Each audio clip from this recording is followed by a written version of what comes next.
It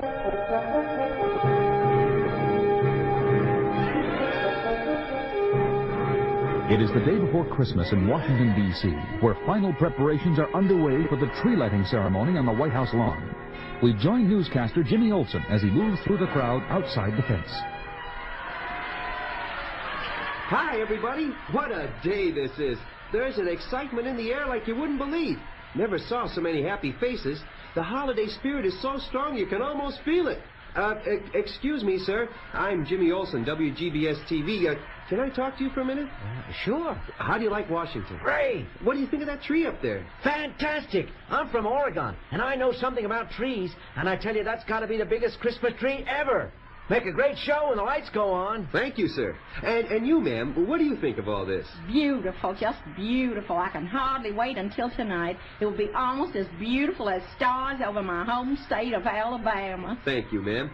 And you, sir, have you ever been to one of these? And while Jimmy Olsen continues his interviews, we switch to the WGBS studios in Metropolis, where Lois Lane and Clark Kent are watching a studio monitor. Isn't he doing a great job, Clark? And on his first big assignment.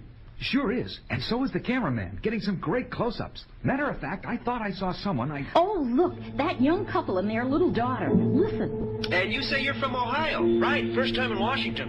And it's also wonderful. When are they going to turn on the lights, Daddy? Right after dark, Amy, and it'll be the biggest, brightest, most beautiful Christmas tree you ever saw. It'll light up the whole lawn. Will it light up the whole world, Daddy? Light up the whole world? Oh, Clark, isn't Light she up the whole adorable? world. Light up the whole world. Light up the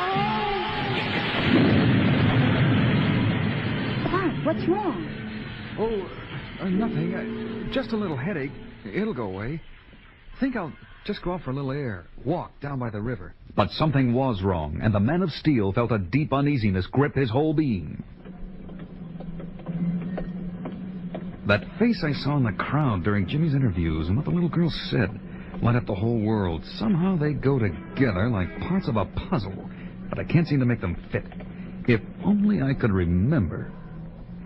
And as he walks along, racking his brain for answers that don't come, he sees the UN building ahead and decides to go in and listen to the debate in the Security Council in an overtime session. And in conclusion, I wish to place my government irrevocably on record in favor of this giant step forward on the road to peace. Thank you. It is my great privilege and honor as chairman to announce that the Security Council of the United Nations has this day voted unanimously in favor of the resolution banning the use of all nuclear weapons. I wish to thank the delegates for their devotion to duty and their self-sacrifice in giving up so much of their holiday time so that this legislation could be completed.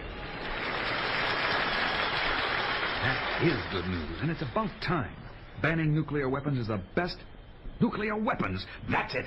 That face in the crowd. It was Thurston Kilgore, the great nuclear physicist. The last time I saw him was, a Senate committee hearing 8 years ago.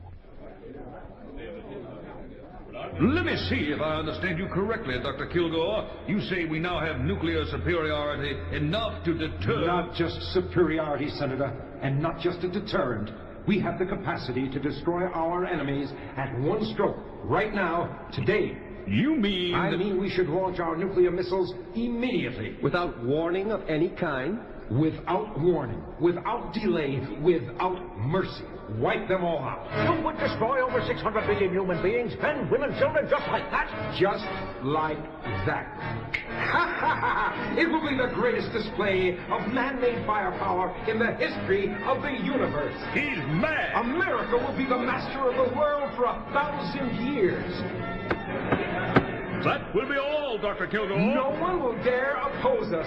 No one. Remove that man. We will remake every government in the world in our image. And those that oppose us. One of the most brilliant scientists of our time had obviously lost his mind and had to be confined in a mental institution. Diagnosed a hopeless case. A hopeless case. Running loose on the streets of Washington. Great Krypton. I've got to get down there right now. This is a job for... Superman. As the mightiest man in the world races through the darkening sky, little does he realize how justified his fears are. At that very moment in his secret laboratory not far from the White House, Thurston Kilgore is talking. Ah, you're awake, my young friend. Good. Soon you will have the privilege of being part of the greatest Christmas happening in 2,000 years. Oh, all right. I'll remove the gag.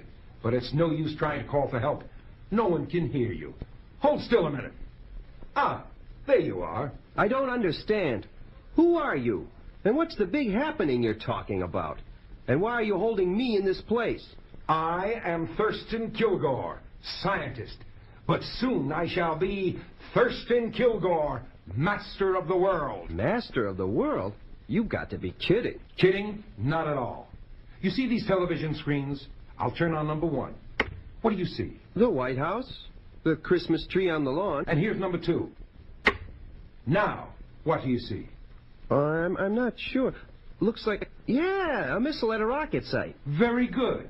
That rocket, by the way, is ready for immediate launching and carries a payload of 5 nuclear warheads, each 100 times as powerful as the Hiroshima bomb. But what has this got to do with... Patience, young man. Patience. And now, screen number 3. Another rocket. And 4. And 5. And 6. There you are. The whole picture. 5 multiple-head rockets. All tied to the controls in the war room of the Pentagon and targeted on our enemies. But the only person authorized to push the button is... Yes? The President of the United States. Precisely. But we're not at war, and he's not about to push that button. Quite right.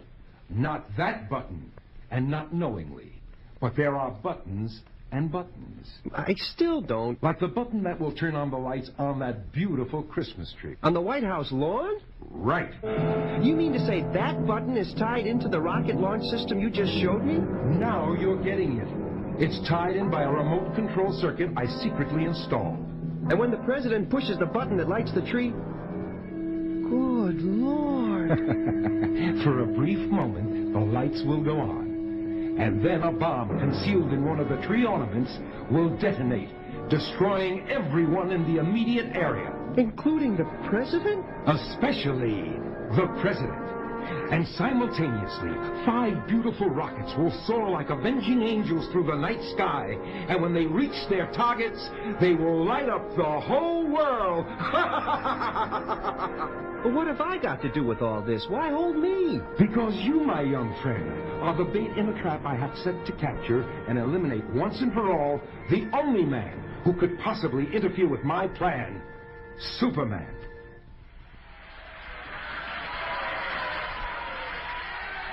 Isn't this exciting? What time will they turn on the lights, Harry? Gee, I don't know. Should be any time now. Will we be able to see the President from here? I think so. We got here early enough to pick a good spot. Hey, mister, watch where you're going. Oh, my gosh, it's Superman. I'm sorry, sir. I was looking for a young newscaster, Jimmy Olsen. He was interviewing people right around here a little while ago. Have you seen him? Oh, sure. He interviewed us. Did you see where he went? Last we saw, I went over to that van over there. Oh, the WGBS mobile unit. Thanks. Nobody here. What's this on the seat? A note addressed to me. If you want to see Jimmy Olsen alive, come to the top floor of the warehouse at the end of L Street. Signed TK. TK. Thurston Kilgore, so I was right. He was the one I saw on TV. And at that moment, a cheer goes up from the crowd. Hey, look, it's the President. I know there's something wrong here. Something involving the President, but I don't know what it is, and I have to go see Jimmy. Well, this is the warehouse, but I don't... Come in, Superman. The door's open. Kilgore. Welcome, Superman. Where's... Oh, Jimmy, there you are. Are you all right? So far, but you've got to stop him, Superman. He's going to... Don't worry. I'll take care of him. You'll take care of nothing, Superman. You're through. Superman, what's wrong? I feel weak. Dizzy. And soon you will feel nothing. This machine duplicates the deadly rays of green kryptonite, the only substance that can destroy the mighty Superman. And so I leave you both. In a few minutes, you, Superman, will be dead. And my crypto-ray machine will self-destruct, wiping out all evidence of my connection with this place, including you, little Jimmy. If only I could get loose. Ta-ta, both of you. I'm off in my armored car to watch the president light up the world.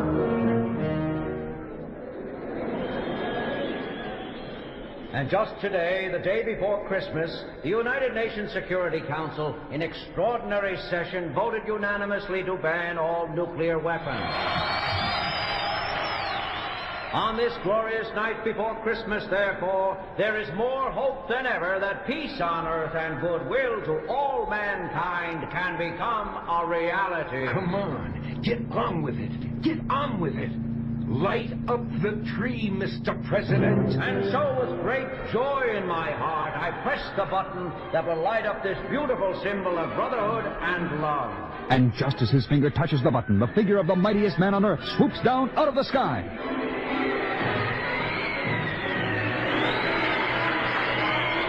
It's Superman! Tears one of the ornaments off the tree and hurls it high into the night sky, where it explodes harmlessly with a roar.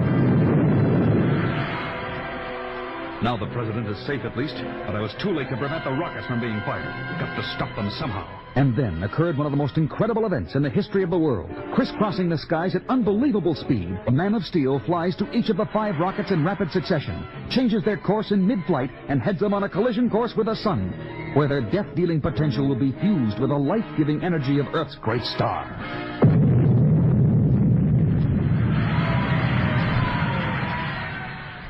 Later, back at the WGBS studios in Metropolis. What an incredible story, Jimmy. By sheer luck, my chair fell over as I struggled to break the ropes I was tied up with. And I fell against Kilgore's crypto-ray machine, knocking it over and putting it out of action. With the rays stopped, of course, Superman's strength returned. And since Kilgore had shown me where the bomb on the Christmas tree and all the rockets were located, I told Superman, and you know the rest. What happened to Kilgore? In a way, I feel kind of sorry for him. The failure of his plan was too much for his twisted mind, and the police picked him up, babbling like a baby on the White House lawn. Clark Kent, where in the world have you been? Well, I hate to admit it, but I was tired and went up to my room for a nap. What did I miss? I go on the air at midnight. Listen, and you'll find out. You're on, Miss Lane. Merry Christmas, everyone. This is Lois Lane with the latest WGBS inside story of how Superman saved the life of the president and prevented World War III in what will probably go down as one of the greatest Christmases.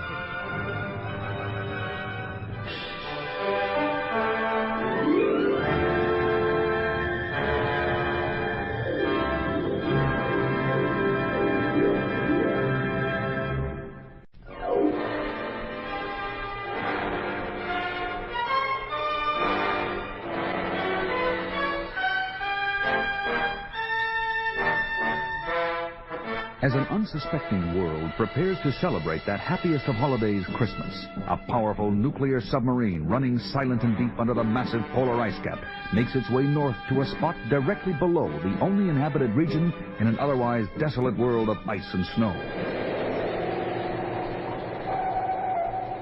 Navigational bearings readout, computer.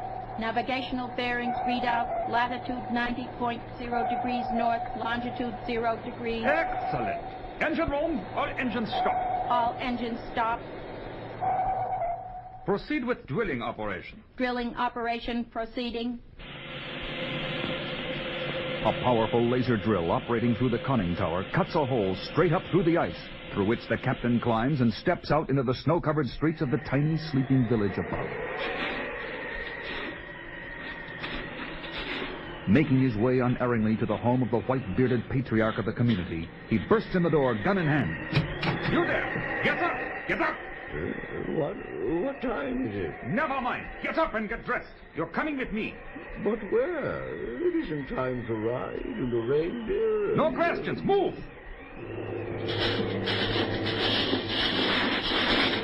Silently, they walk back to the hole in the ice and down into the waiting sun. The captain wastes no time. All engines, full speed ahead. All engines, full speed ahead. And like a gray-black ghost, her massive engines purring softly in the murky depths, the powerful sub sails silently south with its precious cargo.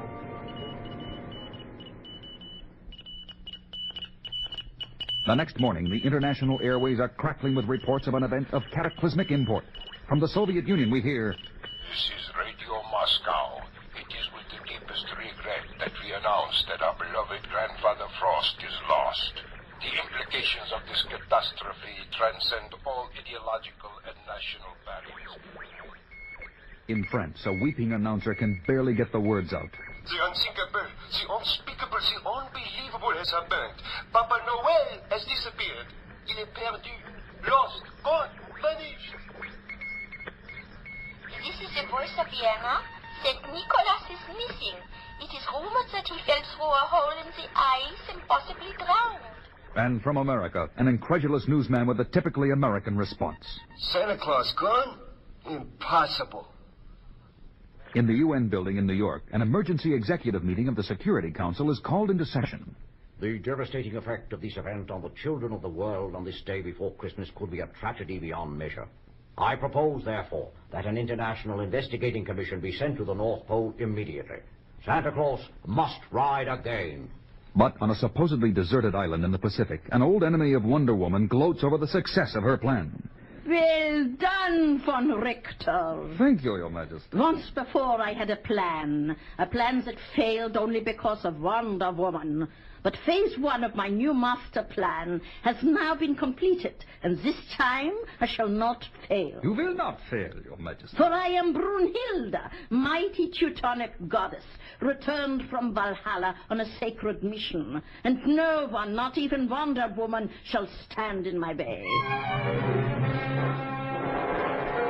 Meanwhile, on sunny Paradise Isle, her ancestral home and legendary home of the Amazons, Wonder Woman walks along the beach with her mother, Queen Hippolyte, unaware of the turmoil raging in the outside world at that moment.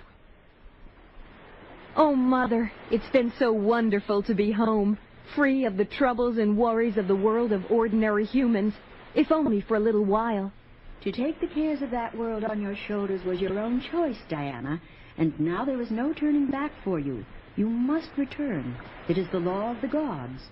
And as Wonder Woman flies back to America in her invisible plane, far above in the realm of the gods, Aphrodite, goddess of love, listens to a boastful god of war, the mighty Mars. And there you have it, my dear Aphrodite. All the elements of this little play are in place. All the actors on stage. Once again, my powers and yours face each other in the classic confrontation about to take place down there in the world of humans. Good against evil, love against hate, light against darkness. Platitudes. Nothing but empty platitudes. War is the natural human condition, the only reality. Peace is an illusion, refuge of the weak. Only the strong deserve to survive. And so once again you plan to set the world afire. And you must admit, my emissary is efficient, her plan ingenious, and her timing a masterpiece. To bring war at the time of year celebrated as a time of peace on earth and goodwill toward man, this is indeed cruelty unworthy even of the god of war. Forever moralizing. Such an exercise in futility. But your plan will fail, for there is on earth a champion of the forces of love who has foiled your plans before and will do it again. Wonder Woman. We shall see, we shall see. But now, let the play go on.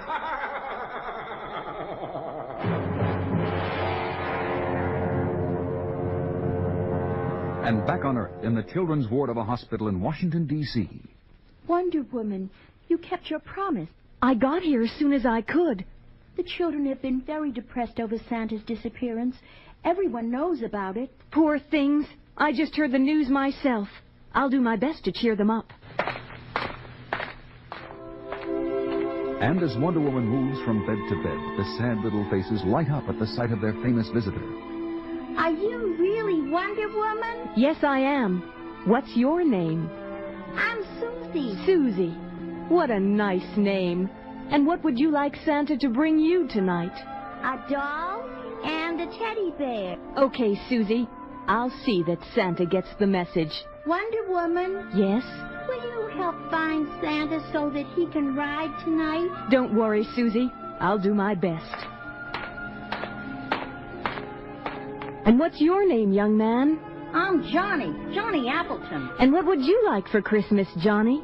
A baseball and a baseball glove and a bat. A ball, a glove, and a bat? Yeah, 'cause someday I'm gonna walk again and run and play with the other kids and everything. That's wonderful, Johnny. And I promise you, your name will be at the top of Santa's list. But what if you can't find Santa? We'll find him. You'll see.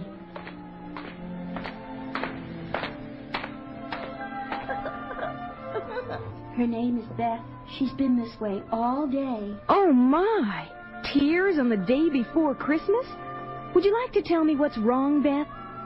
Oh, it's Wonder Woman. I'd like to help you, if you'll let me. Nobody can help. Maybe Santa can. If it's something you want, I'll tell him, and maybe he'll bring it to you. Santa Claus isn't coming tonight. Of course he is. I saw him downstairs. That's only a make-believe Santa Claus. The real Santa Claus isn't coming. I know he isn't. I'm afraid there's no consoling her. If only we had some idea where he might be. Wonder Woman, there's an urgent call for you. You're wanted at the White House immediately.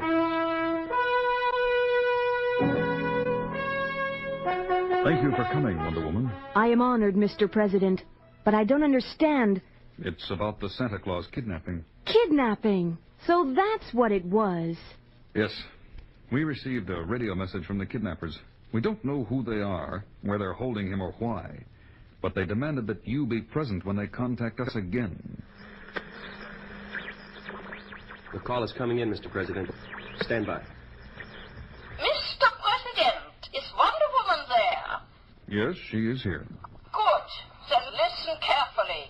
In return for the release of your precious Mr. Claus, we demand $500 million, delivered personally by Wonder Woman.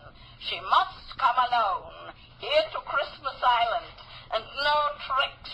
At the first sight of any planes, submarines, or warships, the prisoner will be executed. That is all. And so, von Richter, Phase 2 has begun. Excellent, Your Majesty. And now, do you know what happens when Wonder Woman arrives?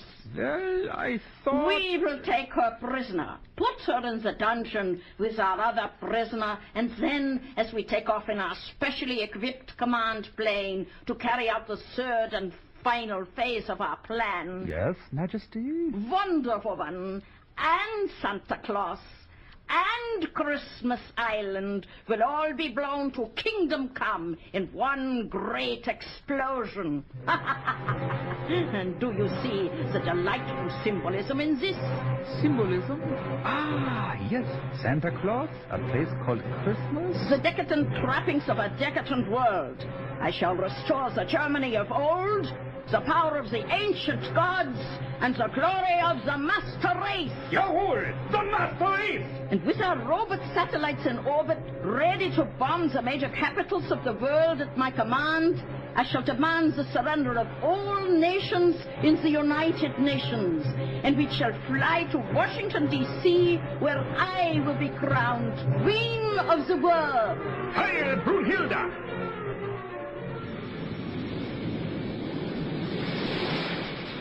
Soon, Wonder Woman in her invisible plane is racing at incredible speed to her rendezvous with Doomsday on a remote island in the mid-Pacific. The ocean is so large and that island so small, but I must find it for the sake of children everywhere. Ah, that must be it. That atoll down there looks uninhabited. No buildings visible. Nothing but coral reefs and... Wonder Woman? Calling Wonder Woman? Wonder Woman here. Go ahead. On the inside rim of the coral reef, you will see a blinking light. Yes, I see it. It marks a camouflaged landing platform. You will land there. The platform will descend, carrying you to my subterranean command post. Bring the money and do not attempt to communicate with anyone. As Wonder Woman lands on the platform, it descends far below the surface and stops. a door opens. And she steps out into a brilliantly lit cavern, in the center of which stands... Brunhilde! I thought that voice was familiar. Wonder Woman, alias Diana Prince. I've been looking forward to this moment for a long time. There's no time for small talk. I've brought the money. Here it is. Now, turn your prisoner over to me, as per our agreement. Certainly. Come with me. Here we are. Von Richter, open the cell door. Yes, Majesty. As Wonder Woman steps inside to lead the prisoner out, the door slams shut behind her. There you are. Company for the prisoner of Christmas Island. I should have expected a trick of some kind. In warfare there are no tricks, only tactics and strategy. And this tactic has succeeded. You, as a prisoner, I really wanted, not that fat little man. Then why not release him? Let him ride tonight, for the sake of little children everywhere. He will ride no more. From now on, there will be a new order, a new discipline, a new race.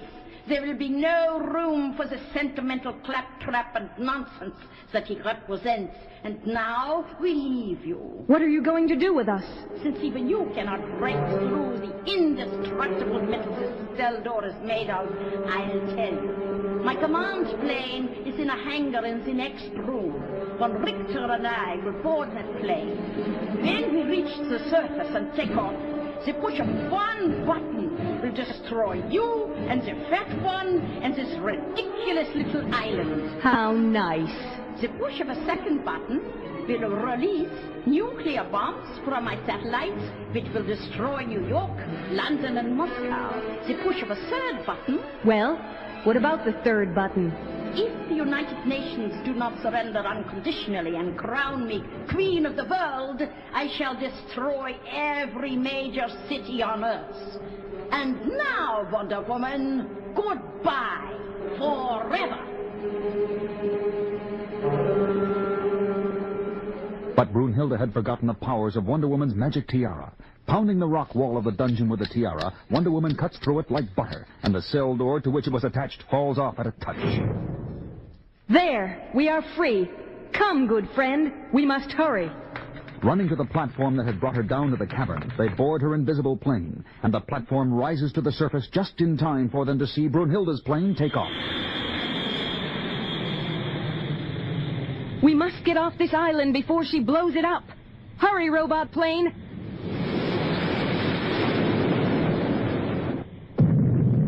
Made it just in time. Gotta bring down that command plane now.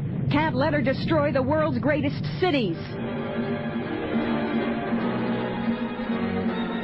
Maneuvering her speedy craft close to Brunhilde's plane, Wonder Woman hurls her magic lasso around the tail of the much larger plane, just as Brunhilde is gloating over the destruction of Christmas Island and the supposed demise of her most dangerous foe, and prepares to send the electronic command to the satellites to drop their bombs. Phase 2 has been completed, Von Richter. Wonder Woman is no more. Now we proceed to phase... What's wrong? We're heading straight down. Bring up the nose. Bring it up. I can't find the wheel. Something's jamming the tail controls. Forcing us down. Behind the fan.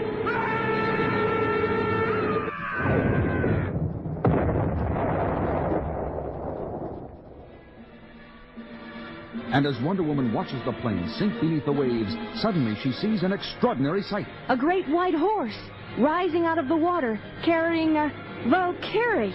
Like the legend of old, it's Brunhilde.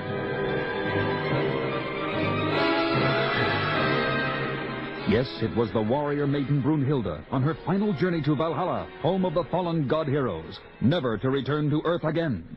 After notifying Washington of the necessity of disarming Brunhilde's orbiting satellites, Wonder Woman flies her companion back to his headquarters in the far north. We made it, and in time. Thank you, Wonder Woman, not just for what you have done for me, but for the children of the world. And at the stroke of midnight, once again we hear a familiar voice and a welcome sound as Santa rides again. On Big Vixen, on Prancer, on Rudolph, on Dancer, and Merry Christmas, Wonder Woman, and everyone everywhere.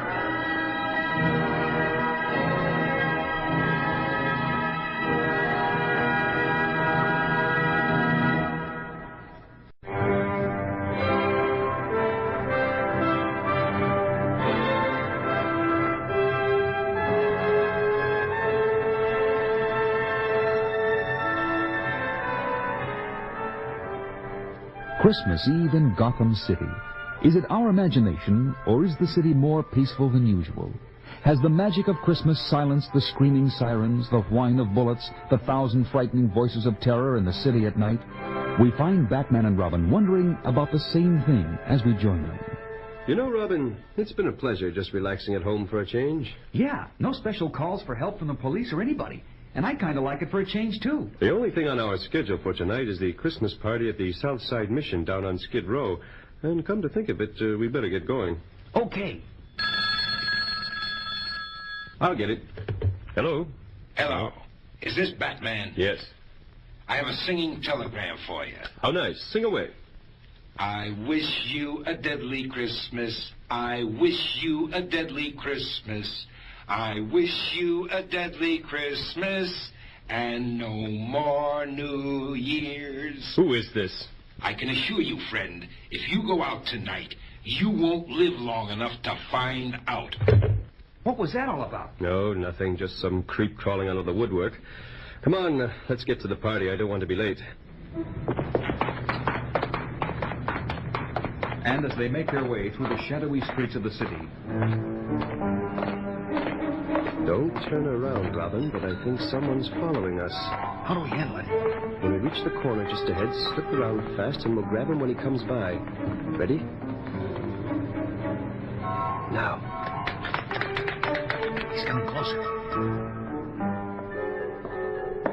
Okay. Now. Gotcha! Oh, I'm so sorry, madam. I thought... How dare you! I'm going to call the police! Help! Help! She's too hysterical to listen to explanations. We better get out of here fast.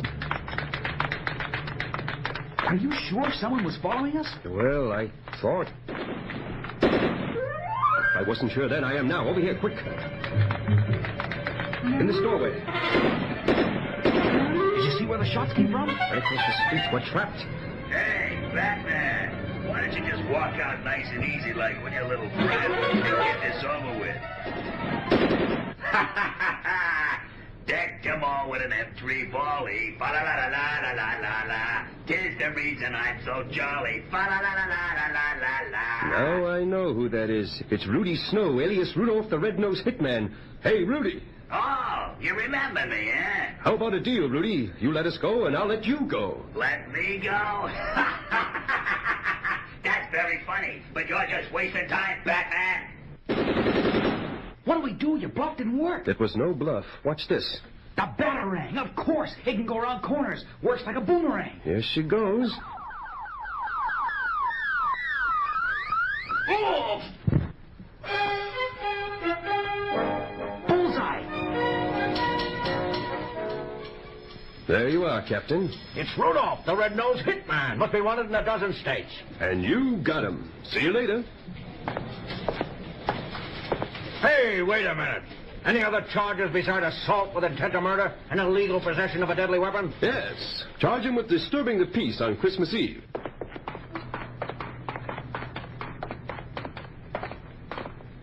Don't you think it would be better to go the rest of the way by Batmobile? Oh, I don't think so. With Rudy in jail, we shouldn't have any more trouble.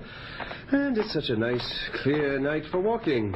Dashing through the snow in a one-horse open sleigh. Da-da-da-da-dee-doo, da-da-da-da.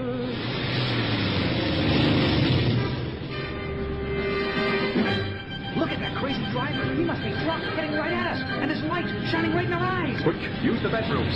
Flinging their ropes so that they catch onto a ledge 2 stories up on the building behind them, the two clamber up out of harm's way as the killer car, driving right up on the sidewalk, goes out of control.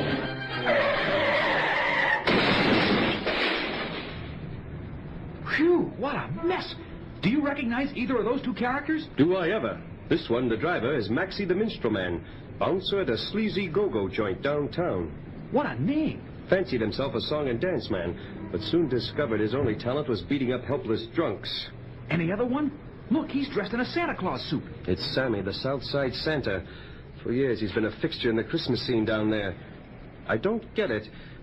He's been involved in petty larceny, but never anything like this. Look, he's still alive, trying to say something. You're right. Sammy, it's me, Batman. Can I do anything for you? No. Just listen. I didn't want to be in on this. He made me. Sammy, who made you? I could never kill. He's gone. Poor Sammy. Really as gentle a man as you'd ever meet. Well, one thing is for sure. Someone is out to get us. And whoever it is knew exactly when we went out tonight and where we were going. Someone at the Southside Mission? Yeah, the Southside Mission.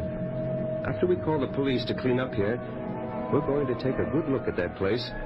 Seems to me there's more going on down there than a Christmas party for the down and out.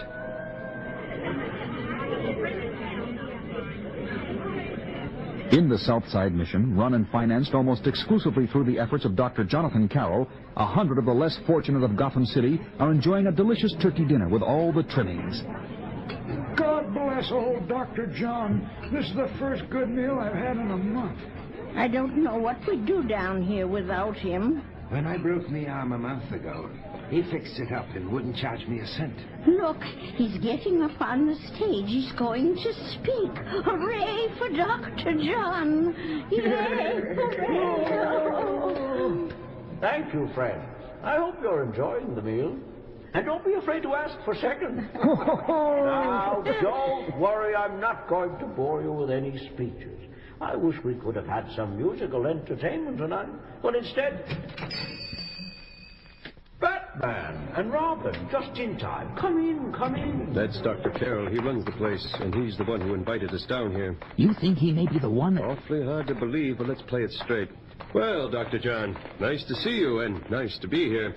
Quite an affair you've put together here. Oh, I had lots of help from my friends out there, like Helen and William and Mrs. McCready there at the front table.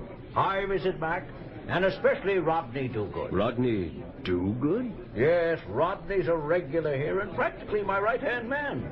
He's right over... Oh, not there. Must have stepped out for a minute. He'll probably be right back. But Rodney Dogood at that moment is up to no good. In his room in a dingy lodging house right across the street from the mission, we see a very different man from the gentle derelict befriended by Dr. John. Everything I tried failed. My warning not to go out didn't frighten him away. 2 attempts to eliminate him were bungled. This time we will not fail. You got it straight now. When you hear the singing, that's when you make your entrance. Only one thing, boss. If you goes back in there, ain't Batman gonna recognize you and blow the whole thing? Don't worry. I doubt if even the brilliant Batman will be able to tell that Dr. John's most successful example of rehabilitation, Rodney Dogood, and escaped convict Rodney Crawfield are one and the same person.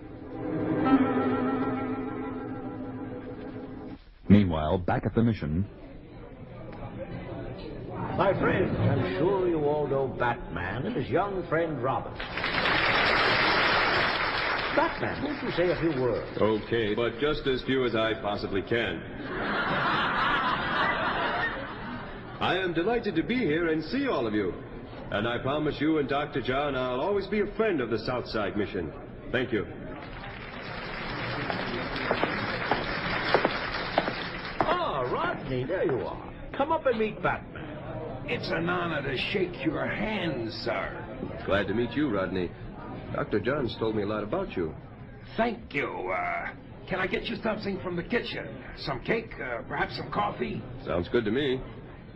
Something strangely familiar about this guy. And Dr. John, why not start the carol singing? I think you'll enjoy it, Batman. Somehow it seems to take on a special meaning down here. I'll be right back. Good idea. See what I mean, Batman? He's such a good man. Yeah, I guess so. What did Rodney mean by special meaning? I wonder. How about it, everybody? Feel like singing? Yeah! Let's go! Jingle bells, jingle all the way. Oh, what fun it is to ride in a one-horse open sleigh. Oh, jingle bells, jingle all the way. Oh, what fun it is to ride in a one-horse open sleigh. Very good. Now, how about... Silent night, holy night, all is calm, all is bright, round yon virgin mother and child, holy infant so tender and mild, sleep in heavenly peace. Yeah, sleep in heavenly peace, Batman. But with the fine-tuned reflexes of the super athlete that he is, Batman leaps to a chandelier hanging from the ceiling above the tables and swings like a trapeze artist the whole length of the hall, landing on top of a very surprised would-be assassin. That makes 3 down tonight. Good going, Batman! Beside himself in rage, an infuriated Roger Caulfield witnesses the failure of his 3rd attempt on the life of Batman. Fools! Incompetent fools, all of them. I should have known. If you want a job done right, do it yourself. Throwing all caution to the winds, he grabs a rifle hidden in the kitchen, rushes to the stage, and aims at Batman, who is so busily engaged in tying up a dazed and befuddled fingers that he doesn't see the rifle aimed at his back. Your luck has run out this time, Batman. Rodney, no! Just as Rodney pulls the trigger, Dr. John pushes the rifle barrel up, and the shot goes harmlessly into the ceiling. You fool! I should have got rid of you a long time ago. See how you like this rifle barrel over your head. Oh! And now I'm getting out of this crummy joint once and for all. Running out the back door, he races up the fire escape to the roof, with Batman close on his heels. You might as well give up, Rodney. I remember you now, and I'll put you behind bars again, just the way I did 6 years ago. Oh, no, you won't, Bird Brain. Now, missed again, Rodney. Ready or not, here I come. And then begins a wild chase across the rooftops of Gotham City, the frenzied efforts of the criminal to escape, making him an even match for the super-smooth running machine we know as Batman. Maybe you can hitch a ride with Santa Claus, Rodney. He'll be coming any minute now. This'll shut you up, smart mouth. You're running out of bullets, Rodney, and looks like you're running out of space, too. Look ahead. To his horror, Rodney sees that the rooftop of the next building is over 30 feet away. Give it up, Rodney. I've got you trapped. Oh, no, you haven't. And Rodney races forward in a desperate leap for freedom. Rodney! Dude!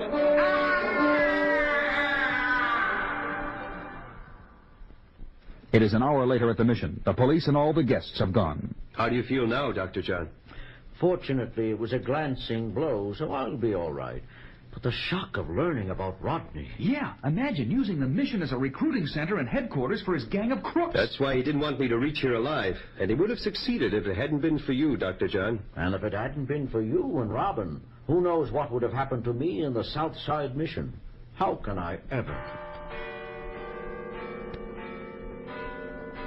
Listen, the bells.